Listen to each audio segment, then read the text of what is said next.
We're going to be starting covalent bonding here, and covalent bonding is just another type of bonding, another way that atoms get full outer shells. Recall with ionic bonding, it involved one atom losing electrons, sending them to another one that gained them. That caused this atom that lost them to have a positive charge, and this atom that gained them to have a negative charge, and then the opposite charge is attracted, and they stuck together. Covalent bonding is different, and we no longer care about the charges, at least for now. Both types of bonding will come back up when we get to chemical reactions, but we're going back to the pattern that gave us the charges, which is the number of valence electrons that an atom has. And so the reason for the bonding here is different. And as a side note, a phenomenal test question would be to compare and contrast ionic and covalent bonding. Anyway, covalent bonding is a bond where atoms share electrons to get a full outer shell. In fact, inside the name you can see co, together, valent shell, bonding. So it's the valent shells together causing the bond. Sharing is different than full gain or loss because both atoms get to claim the electrons. It usually occurs between nonmetals, a nonmetal and another nonmetal. They are weaker than ionic bonds because ionic bonds you get this repeating pattern, and so then you have not only one bond but a whole bunch of repeated bonds next to one another. Covalent bonding, it's between this atom and its neighbor, and maybe there's a couple other neighbors, but the molecules are independent of one another, and so then they don't have the same strength because there's not as much holding on to the surroundings. And we call covalently bonded things molecules. And so way back earlier in the year I talked about how we initially used compound and molecule somewhat interchangeably, and now we have made the distinction between each of them. Compound we use for ionically bonded stuff, molecule we use for covalently bonded stuff. If I'm asking a test question, I don't want to give away which it is, I'm going to use something like the term substance. And so then the question may be, is this substance a compound or a molecule? Is this substance ionically or covalently bonded? Again, good test questions. And a reminder, something that we've seen for quite a while now, the octet rule is that all atoms want to have a full outer shell. The same is true here with covalent bonding, it's just another way. And of course that usually means 8 valence electrons. Hydrogen's our main exception here, where it only wants 2 valence electrons to be full. Anyway, from here, there's some important covalently bonded molecules to know. The first is the diatomic molecules. These atoms, these elements, when they are not bonded to something else, are always bonded to themselves.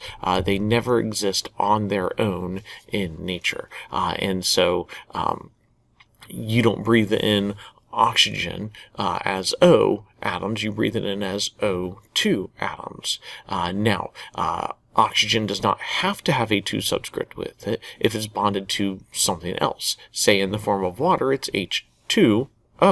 And so the 2 applies to hydrogen, but not to the oxygen. And so the oxygen, the subscript does not have to be 2 unless it's only bonded to itself.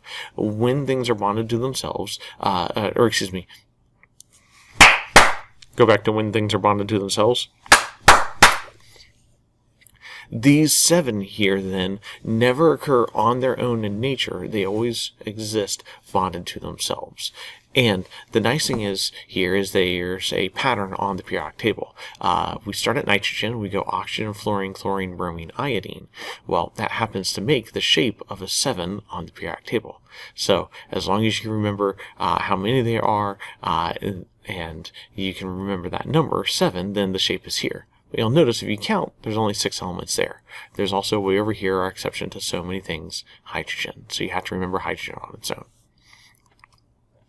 The other thing is this is a list of just some important covalent molecules, ones that are so common you should know them. Most of them have common names or organic names, and we're not going to get into how we name complex organic molecules, but these would be organic names for these 2 here.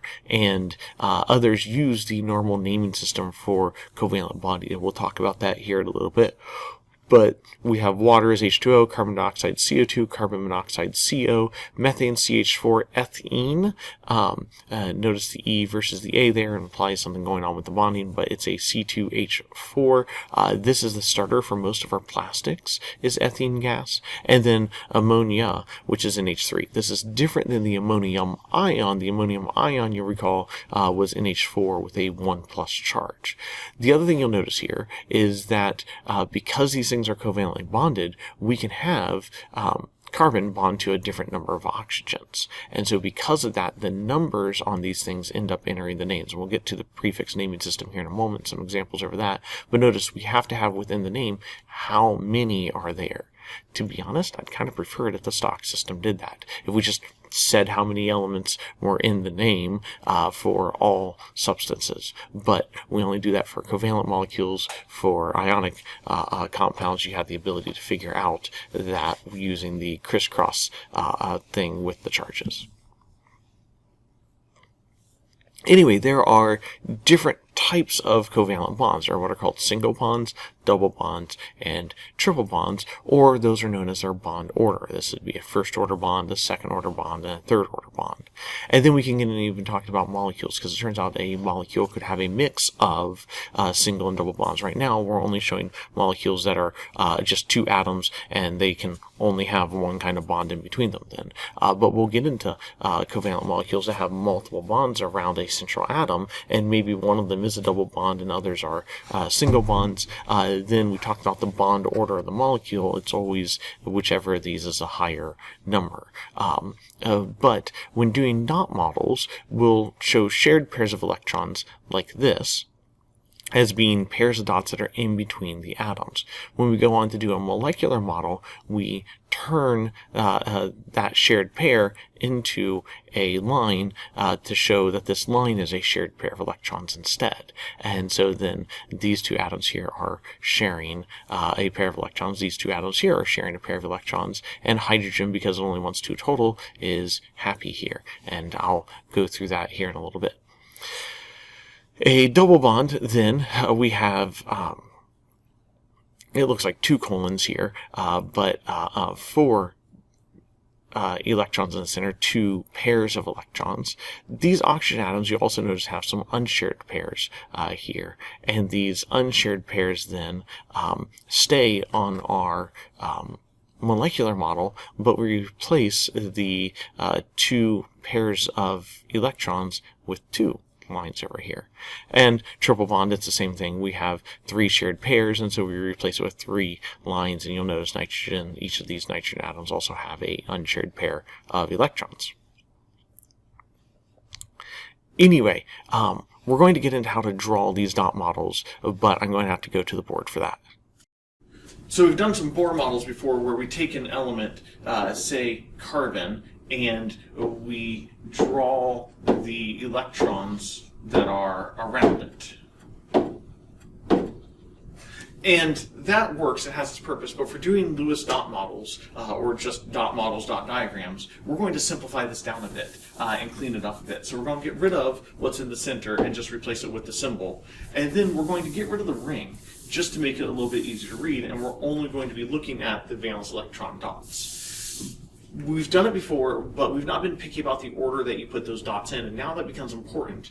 So what you're going to do is you're going to have some element, and you're going to have its symbol, and you're going to place the dots around it, 1, 2, 3, 4 dots, before you start pairing them up. And then, if there's more than 4 valence electrons, then you go 5, 6, 7, 8. So, practically, that looks like this then. We just start with 1, 2, 3, 4, and once every spot has an electron, above, below, right, and left, and you start in one location and go clockwise around, you can go counterclockwise, but you need to be consistent whichever one you choose. The normal is to start at the top and go clockwise around. Once each position has 4 electrons, then we can start to pair them. 5, 6, 7, 8. And you want to do a dot model of each individual element involved in a molecule before you try to do a dot model of the whole molecule.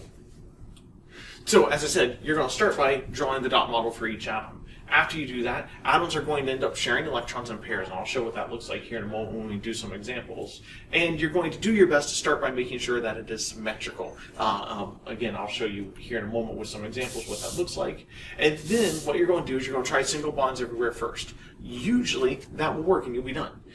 If single bonds alone don't work, then we can start trying the higher order bonds, the double bonds, the triple bonds. And again, the goal is to have it be symmetrical. There are some exceptions where it's not possible. That's where we always start. And then from there, there's two great ways that you can always check your answer. And the nice thing here is you can always know if you're correct. If you're incorrect, it may not tell you what you need to do to fix it, but you can always tell if you're correct. And that is, if you draw the symbols originally, then the number of electrons, the number of dots you start with is the number of dots you have to end with. And then the other one is each atom should have a full octet. Of course, hydrogen only needs 2 for an octet, whereas every other atom needs 8 for an octet. But there's a way to check your answer and know for sure if you are correct. So we have here water, and the first thing to do is to draw the dot model for each individual atom here. It's H2O, so there's 2 hydrogens. I'm going to color code my hydrogen so it's easier for you to follow along with my work. I recommend that you do the same thing. However, there is no difference between the red hydrogen and the blue hydrogen here. And as I said, we need to do a dot model for each of these. Well, there's a pattern to how many electrons atoms have. Everything in the first column of the periodic table has 1. Everything in the second column has 2. We skip the transition metals. Everything in the third column has 3. Then we have 4, 5. A few of you are like, wait a second, it's not 4 plus or minus minus 3. You're thinking of the charge of ions. Charge of ions is different than the number of valence electrons. Number of valence electrons, we skip the transition metals and just counts 1 through 8, with helium being an exception. It only has 2 valence electrons, but for that first energy level, that's filled up. So 1, 2, 3, 4, 5, 6, 7, 8. Well, it turns out that hydrogen is in the first column, and so hydrogen only has 1 valence electron, so we'll put a valence electron there. And for the other hydrogen, I'm going to do the same thing. I'm going to put a valence electron there.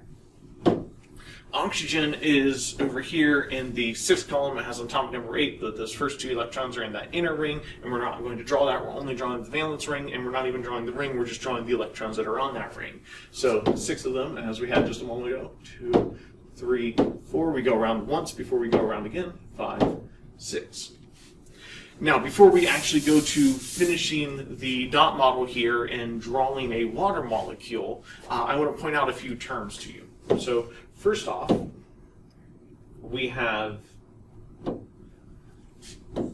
these electrons out here and here on oxygen, and those are called lone or unshared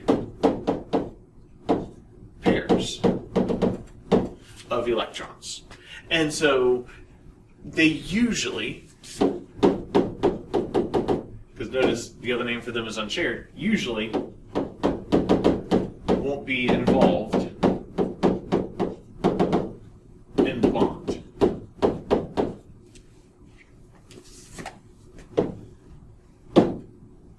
From there, you'll notice that hydrogen has 2 electrons there, or 1 each, and oxygen has 2 electrons here that are alone right now. Those are called unpaired electrons. And unpaired electrons will usually become half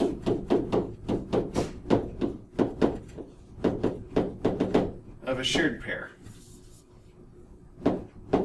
of electrons. And so, there's no difference between my 2 hydrogens here, but you'll notice that oxygen has need of 2 electrons. It's got 2 more it needs to have a full outer shell. And the hydrogens each have need of 1 valence electron here. And so, it doesn't matter which one we put where, but I'm just going to take my blue hydrogen here and move it down underneath, and I'm going to bring its electron with it, and notice when I do that, that we end up with a shared pair of electrons here. And then on the other hydrogen here, and of course you would have to take the time to erase and redraw these. But you'll notice that I end up with a shared pair of electrons. Now, it's totally okay for me to take this dot that was on the top on hydrogen and move it down here to the side, because it's no different than saying I'm going to turn the atom, and of course atoms are three-dimensional and are rotating and moving around in space anyway, but just to make it so it's readable, we're going to turn that letter back upright when we turn that atom. Anyway, the electron then goes in here, and you'll notice now oxygen has 8 electrons it can call its own. It's got 4 totally to itself, and then it's got this pair here and this pair here that it can count. So oxygen thinks it has 8. And one way you can check your answer, again, is that you have the correct number of dots. Well, if you're taking the time to erase and redraw, then you'll always have the correct number of dots. But I started out with 1 from each hydrogen and 6 from the one oxygen, and so that was a total of 8 dots, and I still have 2, 4, 6, 8 dots. Oxygen has a full outer shell. If I hide the oxygen and red hydrogen, you'll notice that the blue hydrogen only has 2, and I know I'll be covering up here a little bit, but if you were to hide on screen the green and blue oxygen, or green and oxygen and blue hydrogen here, you'll notice the red hydrogen also has 2 electrons, and so the hydrogen gets to claim these 2 electrons, and this hydrogen gets to claim those 2 electrons. And so they all think they're happy. Oxygen thinks it has 8, and each hydrogen thinks it has 2. And so they think they have 12 electrons, even though they only have 8 total. And so the sharing of electrons allows them to all have full outer shells. And as was hinted at here before, once they're bonded, these are called shared pairs of electrons. Molecular models, then, are just dot models where the shared pairs of electrons have been replaced by the dashes, as we saw a moment ago. I'm not going to take the time to color code here, as I did just a moment ago, but our final dot model for water was that. All we do in a molecular model is we get rid of a shared pair of electrons, and the shared pairs are always going to be in between the atoms, and we're going to turn it into a line that's pointed in the other direction.